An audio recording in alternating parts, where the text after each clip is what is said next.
This lecture on arson has been one of the most popular ones on the YouTube page. Obviously, people are interested. They're like, "Wow, that's kind of cool," and it was really neat. One series of comments that we had a back and forth with somebody that watched it on YouTube was they do Hollywood sets or movie sets, and they were like using the lecture to make realistic looking fire scenes and stuff. So I thought that was kind of cool because I was getting a little nervous. They're asking all these detailed questions. I was like, why do you want to know so much about how the arson burns and everything? And then he told me, now maybe it's a great story, but I don't know. I seem to trust them. I don't know why I do. I'm a trusting person. But anyway, so let's look at arson. Arson and explosions, they present complex and really tricky situations.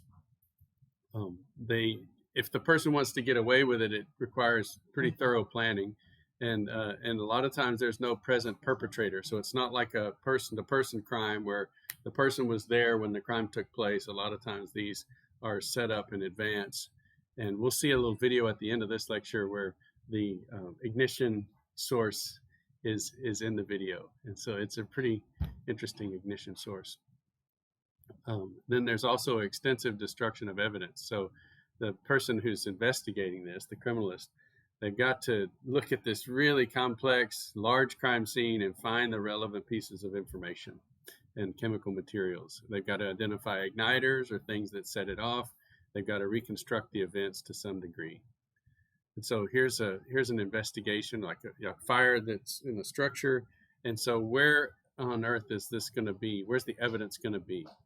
Now, that's the first thing. What might be there? Or where's the fire? Where did it start? Was it intentional? If you intentionally set a fire on the first floor, that's pretty stupid because heat rises and all of the destruction is going to be above it. And so the source is typically at the lowest point where the heat began. And so if you started in the attic, you may not take the whole structure down, but it's going to burn down and burn past the evidence zone. And so this is some of the things that make it difficult to investigate depending on where the ignition source was. So here's an example, some photographs from a scene. We don't know if it's arson or not, but there was definitely a fire in this apartment or house. And it's pretty obvious where it started, isn't it? I mean, if this is the perfect situation where you get the fire out before the whole structure is destroyed, and then the fire chief, a lot of times they don't have arson investigators on the fire squad. Those are separate people, and so they have to make a determination: do we need to bring in somebody who's going to investigate this for arson? So where would you go? You would go over here, to this area, this area here. You see kind of a V pattern. So when we talk about the V of damage, that's what we're talking about. You see the V of all the charred area. So down here, this is the lowest spot where the heat originated, and heat rises. And so the heat went like this some way. It's amazing too. There was a fire in this room, and you've still got curtains here and curtains here these are damaged partially, but it doesn't destroy everything if it's put out soon enough. So was it intentional? What's the origin? The origin is that lowest point of damage. So let's look behind that door. We see behind the door, we see some interesting information. So what do you see in this area? Yeah, what's this dark spot right here? This is strange. Okay, and it looks a little different than the other. Look how this is white. Okay, now some of that white could be like plaster or gypsum board that has fallen off, but this looks more ashy, and this looks like char. Okay. Was it intentional? I don't know, but what would you do to test? Like, what would you gather evidence? What else do you see in this little spot in the scene? Is there anything on the wall that looks interesting? Like, what is this square right here? It looks like it might be a wall plug or something. So was it electrical?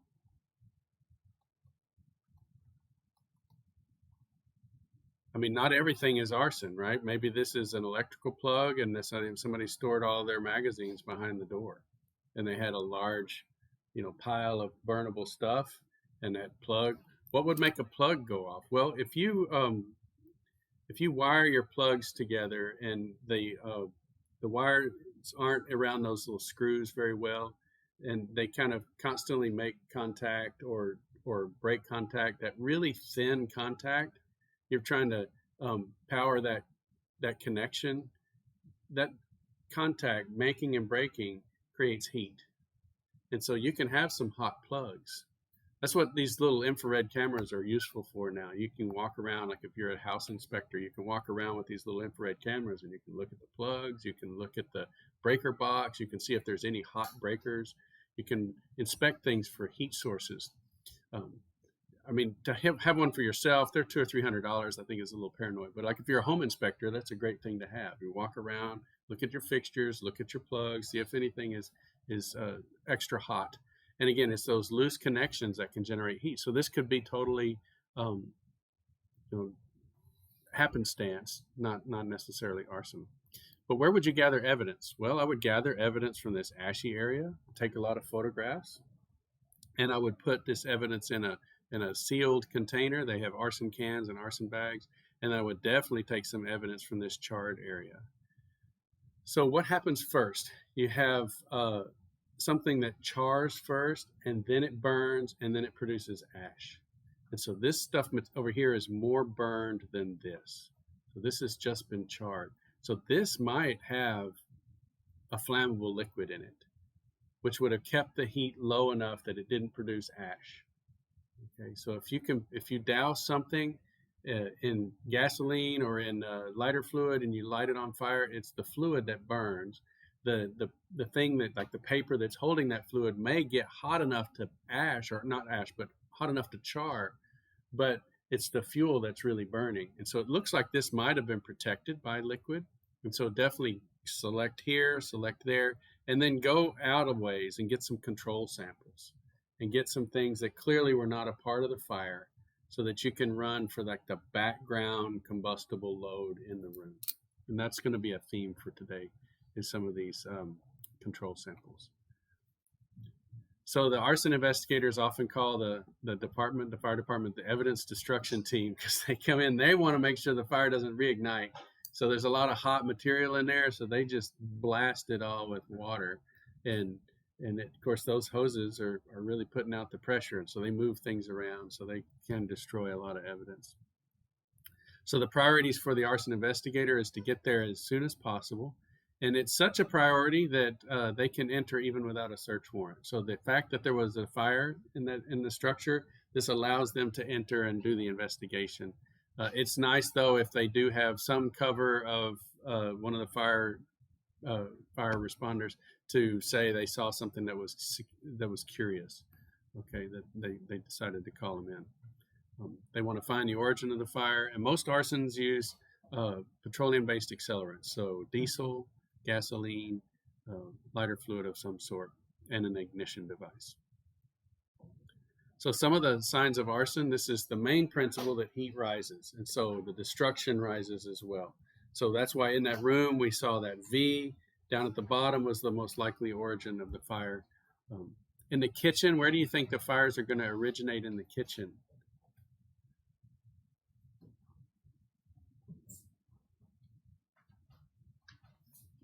Just name the different places in the kitchen. You've got the stove, oven, you've got appliances, toasters, coffee makers.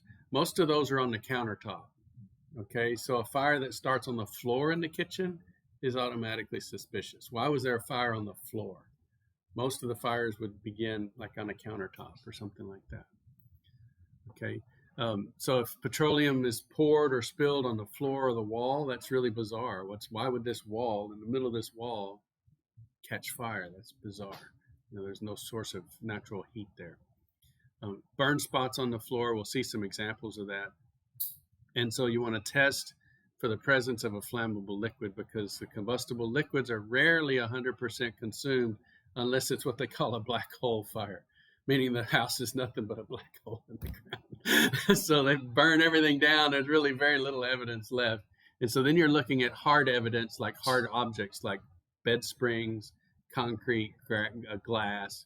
You're not going to have any of the soft evidence like flammable liquids or carpet left over. And then streamers, where you can see that burned in a line. That's really weird. Why would there be a line of burning through a carpet or on a bed or something like that, where you've got a poured liquid and then you see the burn mark follow that liquid.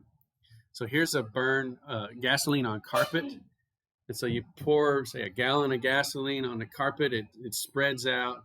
You light it on fire. It's going to burn, but it's going to burn in a particular way. Remember, it's the vapor that burns. So the heat of this liquid, if we have time here,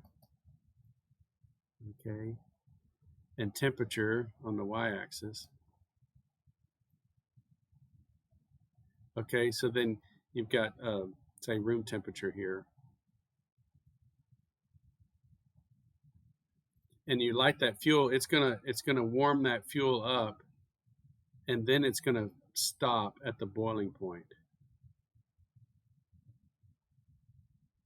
So the boiling point of that liquid is going to protect the carpet in the middle.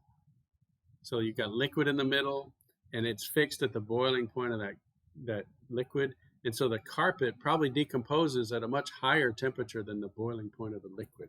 And so that carpet in the middle is going to be protected, and the liquid is going to vaporize because it's boiling, and the vapor is going to burn.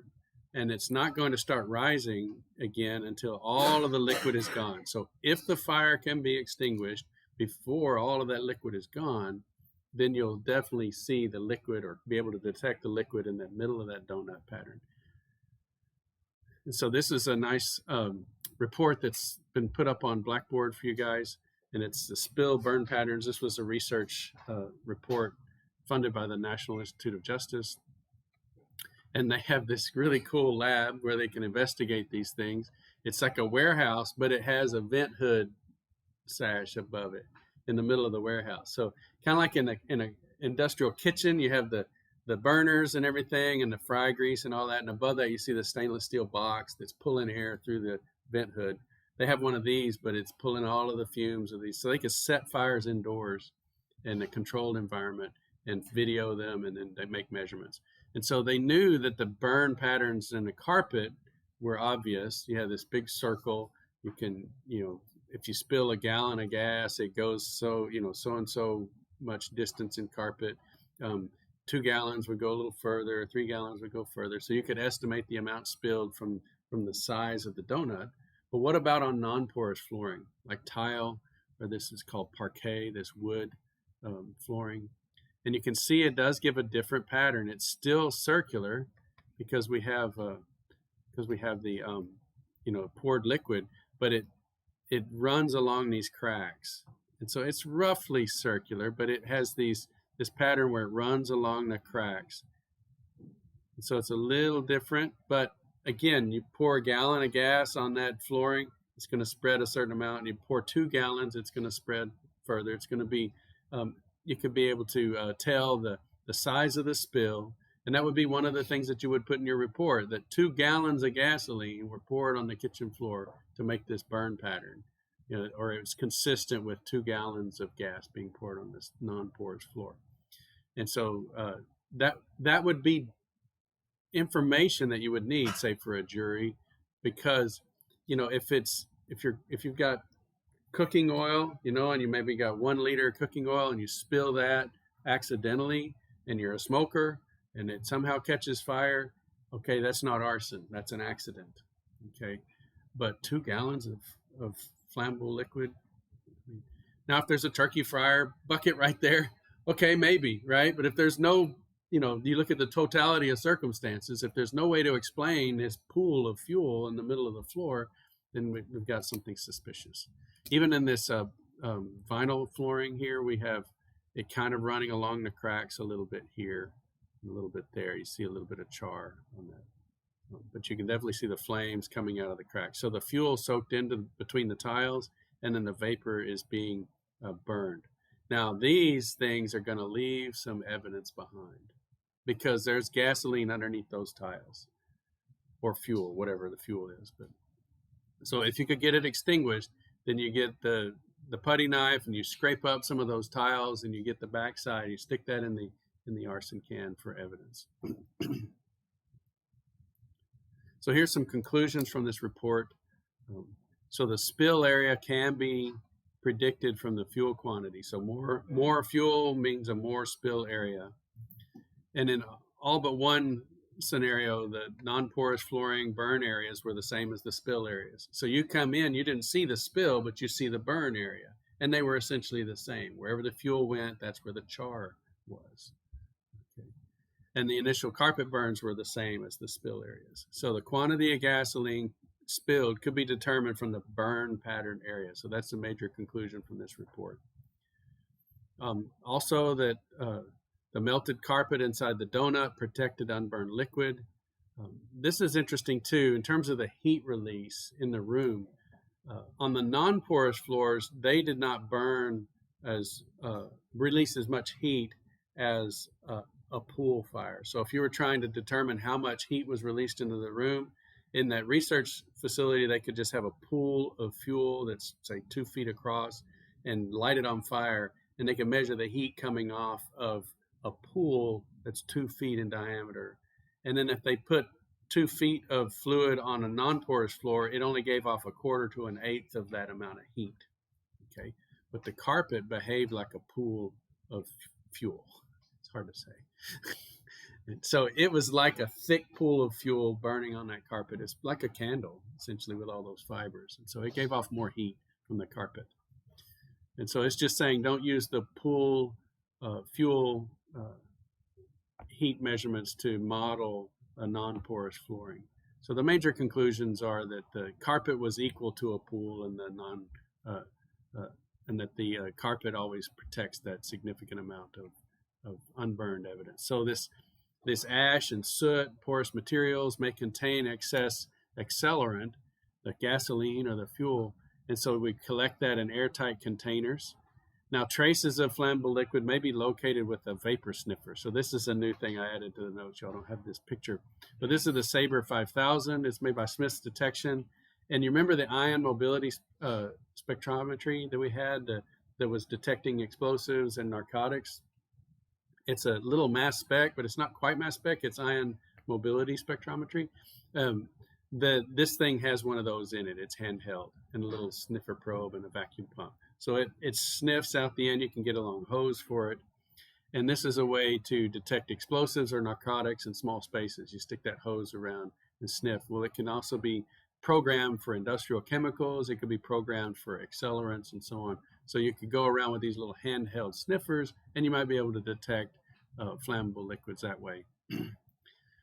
But you would also want to make sure you collect control specimens. So if you've got carpet that's been, in the middle of a burn pattern, you've got the little donut, you get the center of that donut, put that in an arson can, go get your knife and go a long way away from where the fire was and cut off a piece of carpet and put that in an arson can too as a control, so that you can get the background load of oils and combustible liquids in the house.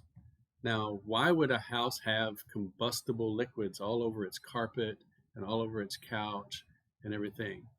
Have you ever known anybody who's into essential oils?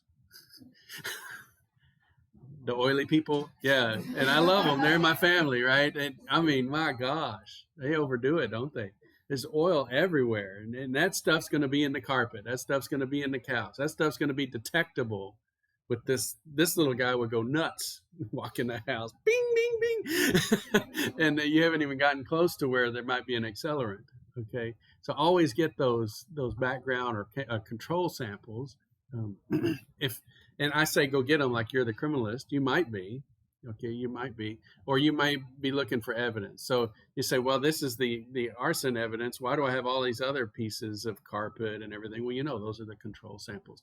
And if they don't give you those, now to ask. You say, hey, can we get some control samples from this place? Because we don't know what the background is. And we want to make sure we don't convict somebody who just likes essential oils as an arsonist, right? I mean, they're smelly, but they're not convicts. They shouldn't be put in jail.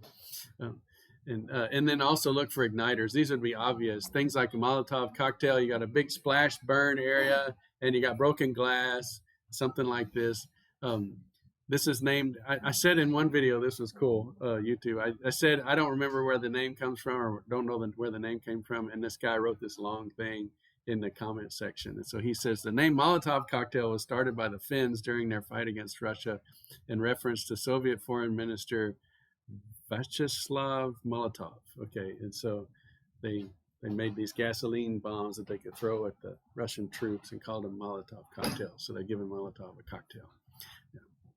So that's where that came from. But essentially, it's any burning fluid in a breakable bottle. It's like a flame grenade. You know, you light the rag out of the top, and you throw it, and when the glass breaks, then you have dispersed fuel, and then it catches fire. It's really dangerous, actually. It doesn't look like it would do much, but if you look at some of the riot videos in the last few years, you see them, you know, tossing these things, and when they hit, you see the flame really spread.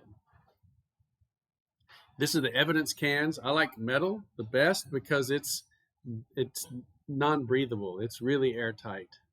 Okay, this is nice too. It's got this cute little septum port here, and so that's probably one of these like silicon polymers. It's not going to be a hydrocarbon polymer. It's going to be a silicon polymer, and you can stick a needle through there, and you could sample it for gas chromatograph or something like that. So you can go right into the can.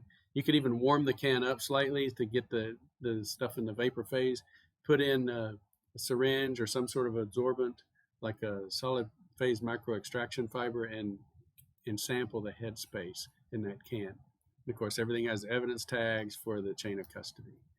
But the more common evidence is these nylon bags. Now, I don't really like the plastic bags because they breathe. And so you can have, you know, they're permeable. So, which I would say is not good. So now you know, if you've got somebody that's you know, investigating the arson, and that's their way of using all these little evidence bags, say, look, can we use some cans at least for the evidence? I don't know, probably depends upon how, you know, they're saving costs, right? The bags are obviously going to be cheaper, but again, for long-term storage of this material, I mean, if you've got fast throughput, then nylon bags might be fine. But if it's going to take you a while to get to the evidence, you definitely want an airtight container. Okay, let's look at some of the different types of analyses. It's not a very easy way to analyze something. You know, if you've got a white powder, you dissolve it in a solvent, you put it right on to the instruments, they dilute it or whatever. What do you do with carpet or pieces of wood or charred magazines or something like that, or electrical outlets that you've picked apart? You know, that's kind of strange. How are you going to get the information out of that? So most of these accelerants are volatile. So you've got to take advantage of that. You've got to find a way to get the vapors out of the evidence and onto your instrument without losing any. So there's 4 or 5 different ways. This one here, you've got the debris or the evidence can. You can take that, you put it essentially on this little disc, and you have a way to heat that up and trap it. So what this is showing is you put a heat source here, and you've got a little absorbent tube, and then you can dissolve the evidence off of that absorbent tube in a solvent. Petroleum distillates is just a solvent. And then you can split that. You can go to GCFID, which just kind of gives you there's a peak for every kind of carbon chain that you have. Like you would separate, you know, C8, C9, C10 carbon chains. So if it was a hydrocarbon, you'd see a very distinct signal. If you really wanted to get the you know, the mass and identity of the substance and its fragment pattern, you could use GCMS. That would be the gold standard. GCFID is a lot cheaper. Again, you run your standards, you know what the patterns are for diesel, for gasoline, for all of the different control samples. You can put the solvent onto the debris and slurry it around, and the vapors will dissolve into that solvent, and then you bring that solvent over and run that on your instrument. But you don't want to use a solvent that's going to possibly be one of the accelerants. Like if they think they use gasoline, don't use hexane as your solvent, because that's going to confuse the heck out of things, you know, and you won't be able to detect your solvent that you used. I mean, your peak would be off the charts because that's the solvent that you used, and you wouldn't be able to detect hydrocarbons close to hexane. So carbon disulfide is a good solvent, or something that's really, really volatile like pentane. Pentane would not really be useful for arson because it boils essentially at room temperature. So it's not going to be around very long. So, but carbon disulfide, even though it's very toxic, is a good solvent for this because it's not useful for arson. So it'd be a great solvent to do as an extraction solvent. It's kind of an interesting molecule. It's very similar to CO2, but you take the oxygens off, put sulfurs on, and then it's a liquid at room temperature instead of a gas. Another way is to directly sample the vapors. And so in this case, you have that arson can with the septum on top. You can stick a syringe right through that septum and suck the headspace up. You get pretty broad peaks, but yeah, you can put gas right onto a gas chromatograph. So you can inject a milliliter of gas, and like I said, a milliliter is pretty big volume, but still it'll give you a decent chromatogram. It's better if you have, like, you can inject a whole mil or 2 mils on if you have cryofocusing. So on the GC, I don't know if y'all talked about this in instrumental. Draw a little GC here. Look like a GC? Okay. Yes. And so you got the septum here, and in this top area where it goes on to the column,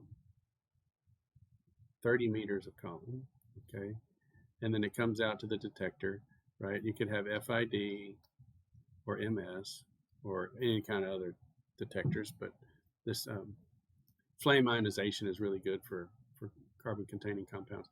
Right here, you could have a super cold area. And a lot of times you can do it with liquid nitrogen. So they make these little attachments that hook up to a liquid nitrogen door, and they freeze this little spot. So you can stick a whole, 2 mils of gas on there, and they get to that cold spot and it freezes. And then you hit go on the front, and there's a little heating coil in there that flashes it to gas right away. So it just ramps up. Small volume, heats up real fast. And so, boom, you flash it on, and it's faster than what you can inject 2 mils. Think of how long it would take to push the plunger down on 2 mils. That's going to broaden your peaks from the very beginning. But if you cryofocus it and then hit go and it flashes it to gas, then you've got a real fast insertion and real sharp peaks. And so then you can have better resolution.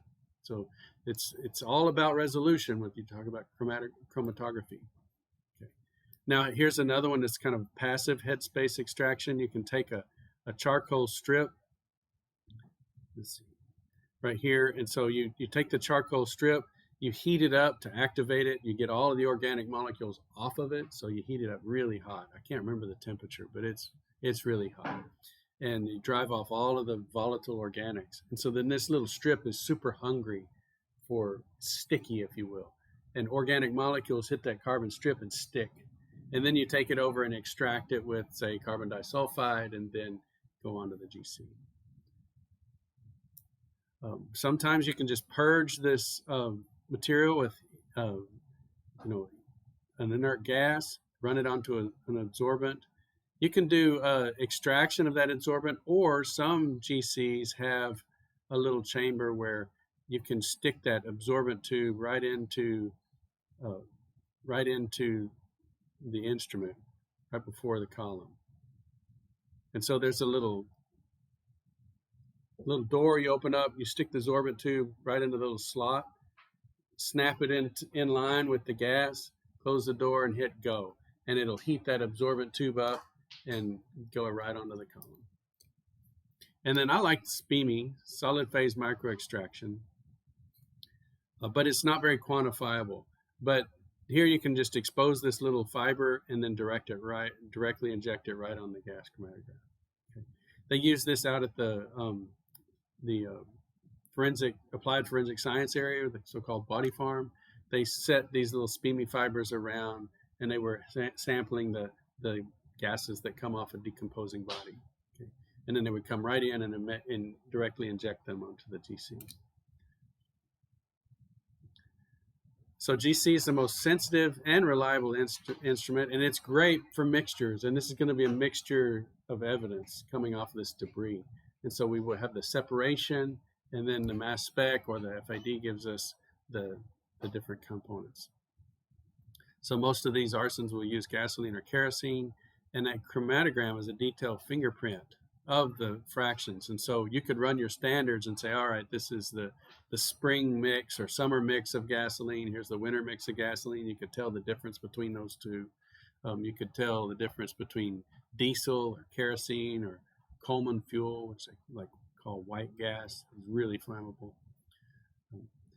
And then you compare that chromatogram to these known liquids and identify the accelerant used to initiate the fire.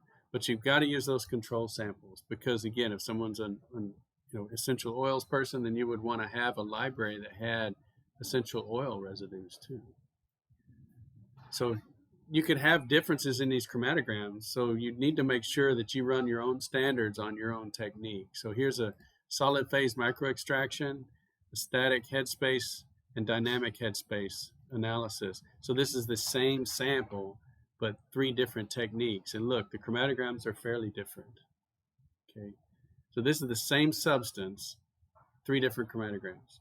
So you've got to do your library with the same technique. You wouldn't buy a library of headspace, static headspace, and then use solid phase microextraction and try to hit that library.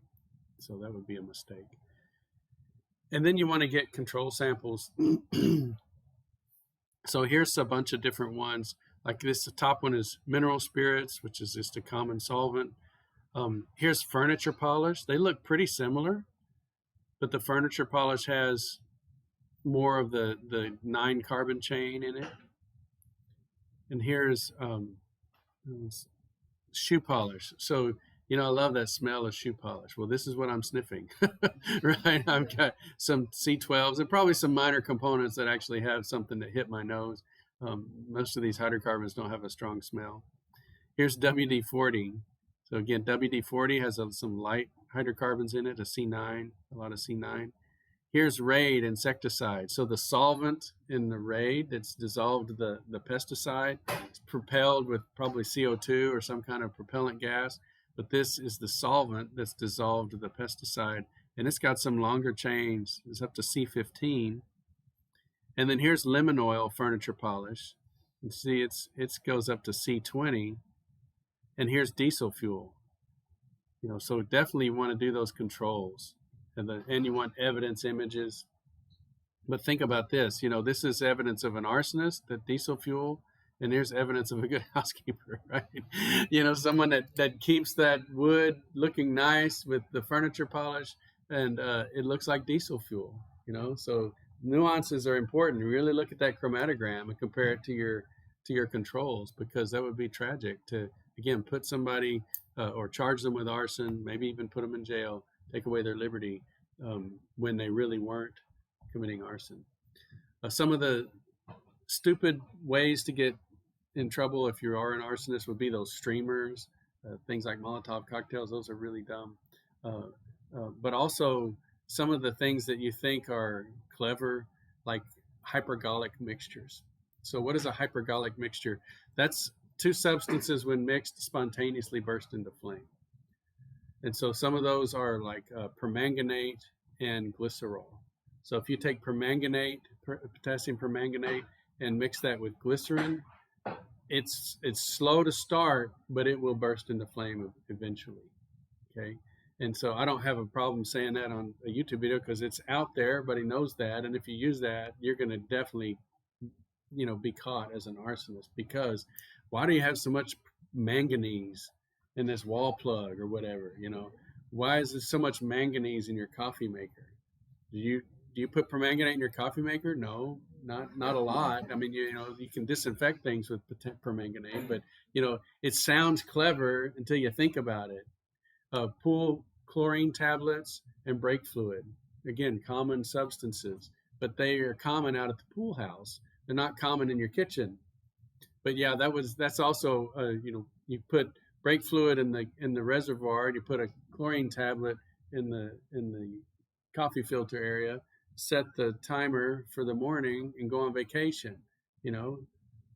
18 hours later, the coffee maker pumps that brake fluid in onto the chlorine tablet, bursts into flame, and you say, oh, it wasn't arson, it was my coffee maker. I forgot and went on vacation, and it was set for the morning to make coffee. And yeah, but why is there so much chlorine and everything on here? And why is it 10 times hotter than a normal coffee maker, where it's just totally a molten piece of plastic? And why was the top of the coffee maker melted predominantly and not the heating element?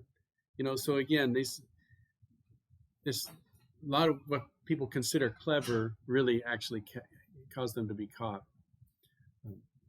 Now, this is interesting. I put this report, this Oakland article, I put that on Blackboard.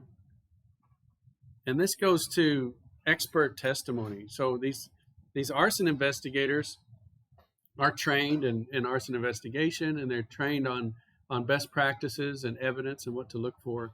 And for years, they would say things like spalled concrete, melted steel, like bed springs, and crazed glass. You see how that glass is shattered? That's called crazed glass. And they would say that this was evidence of excessive heat, which would be evidence for an accelerant. Or spalled concrete, where the surface of the concrete had popped off. That would be evidence of excessive heat. And so in the last 30 years, things have changed. They did a really cool thing. There was a brush fire in Oakland, California, that burned 3,000 acres and destroyed, hundreds of homes. And they knew, because the area was evacuated, that none of these were arson. Okay, so this is a great way to go and investigate a lot of homes that burned down. It was like a lab. They didn't, of course, set the fire to do this. The fire was natural, but the place was evacuated, and they used the opportunity to bring in arson investigators. And that article is on Blackboard, so you can read it. It's just a couple of pages. It's a really cool article. And they found a lot of things that they would have said was arson, but they knew it wasn't because there was nobody there to do the arson. They found bed springs that were severely deformed and looked melted. They said that the steel really wasn't melted, but it was severely oxidized and deformed, which it made it look melted, but it really wasn't melted, but it was definitely deformed. Just a very hot fire, okay, without an accelerant. They found spalled concrete. They found crazed glass on some of the properties, and it wasn't due to excessive heat. It was actually due to people trying to put the fires out. So people were spraying water on the glass. And so when the hot glass got sprayed with water, it shattered. And it's that temperature shock that caused it to shatter like that. And you can see videos of this, right now online when people are in the cold areas and they've got ice on their windows and they have hot coffee or whatever, and they pour it on the window, the whole windshield just goes, and you're like, whoa, that's exactly what's going on here with the spalled glass. So in the past, like 30 years ago, arson investigators would say that's evidence of arson, but they learned from the Oakland incident that wasn't necessarily arson. And so here's a video. I'm going to start and stop this a little bit as we talk about it, but let's try to get it going. Can I get you to turn some of the lights out for us?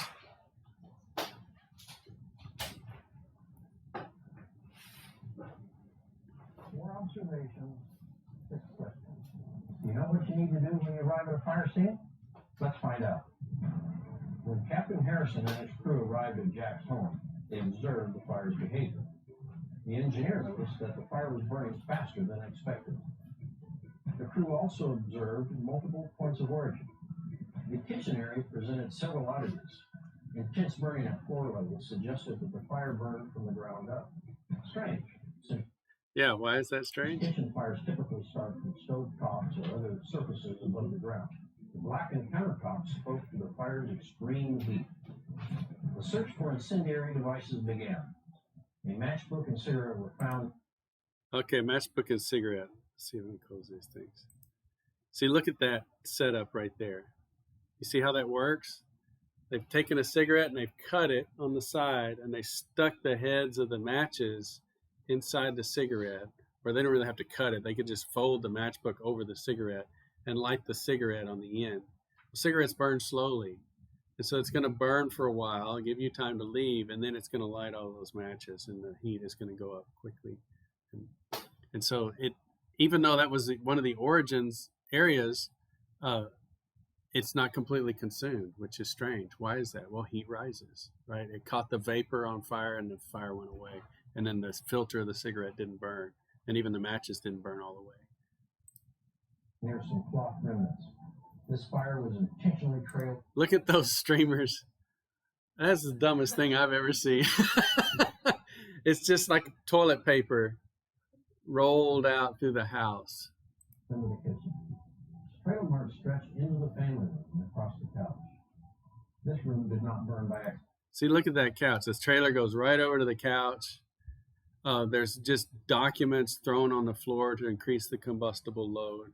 So I think the intention was that this house would burn to the ground and be a black hole fire where all of this would be completely consumed. But the fire department got there early enough to put it out and preserve the evidence. And so in this case, they didn't destroy all the evidence because there was just so much obvious evidence. The trailer on the staircase ushered the fire into the second story. Certain environmental modifications also became apparent. Several windows were propped. And so, of course, they're videoing the fire going up the stairs and stuff. So that was recreated. So this was not like they weren't there videoing it, saying, "Ha, we got the video evidence from the perpetrator." Now, this was interesting that the windows would be open. Again, that's an environmental modification. Again, the person wants the fire to have plenty of oxygen. Sometimes structure fires like this will create what's called a backdraft. There'll be an anoxic, so the fire needs oxygen, heat, and fuel. Once the oxygen's depleted in the room, you still have a lot of fuel and you still have a lot of heat. So it eventually could go out, but most likely the heat will destroy something like the glass or whatever, and then oxygen will flow in and the fire will blow out as it's hungry for that oxygen. That's a dangerous situation. There was a movie 20, 30 years ago called Backdraft about an arsonist who was on the fire department force and knew exactly how to set up these scenarios. And anyways, some great footage of backdrafts in that movie. But anytime you see a fire that's burning and it's not flames coming out of the structure, but a lot of dark smoke, you've got an anoxic. It's too rich. The heat's still there, the fuel's still there, but the oxygen's not there. Extremely dangerous situation right at that moment, because when oxygen does flow in, then all of those vapors will burn vigorously and explode. It may not detonate, but it will definitely deflagrate and blow out windows, blow out walls, and can injure the fire, the first responders. Excessive fuel loads in the living room caught their attention as well. Even though the captain did not detect any suspicious behavior, his concerns were sufficiently raised after asking himself the 6 key questions. Was there a clear crime involved? Not necessarily, but a forced entry was likely. Were there any fatalities or major injuries? Thankfully, no. Was there major property loss? Yes, the house was a total loss. Was the cause of the fire too complex to determine? Yes, there were multiple points of origin, and the kitchen burned in an odd manner. Were there any clear indicators of arson? Yes. Was the captain just suspicious? This question was not necessary in this case, since he already had reason to call. As it turns out, so what he's saying is he's going down those 6 questions. That's the question that the fire captain is asking himself. And do I need to call the investigator, or do we just, clean this up, wrap it up, and go back to the station? So he's saying, yes, I had enough from those 6 questions to be suspicious, and go ahead and call the arson investigator in. Jack did indeed arrange to have the fire set. The investigator discovered that Jack took out an insurance policy of greater value than his property just the week before. This suspicious behavior helped prove Jack's guilt. As was true in this case, evidence of an incendiary fire is often preserved. Because the crew was careful in their observations and called in an investigator right away.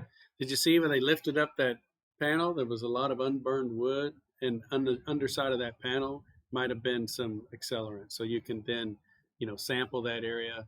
So look for like that match area, those pieces of fabric that were a part of the igniter. Why did they not burn? Maybe they were doused in fuel, and maybe that evaporating fuel kept them from burning completely.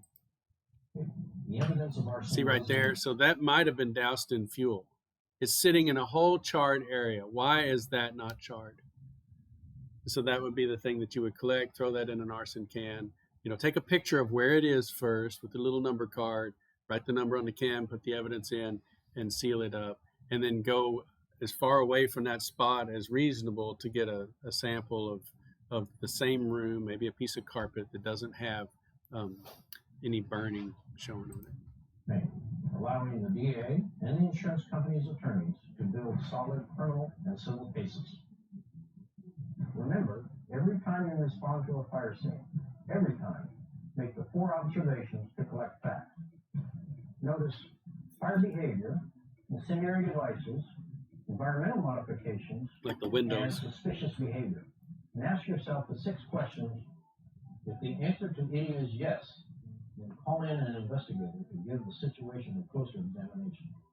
And remember to trust your gut instinct. Stay safe and practice this new fire responder procedure next time and every time you enter the fire. All right, so that's pretty cool.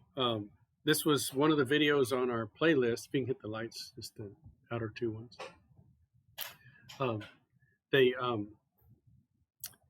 That again, on the Forensic Chemistry at SAM page on YouTube, there's lots of playlists that are extra. They're not really part of the course, but I had an honors contract student go, and that was part of their job, was to find other YouTube videos associated with all the pieces of the course, like gunshot residue or explosive analysis, or in this case, arson.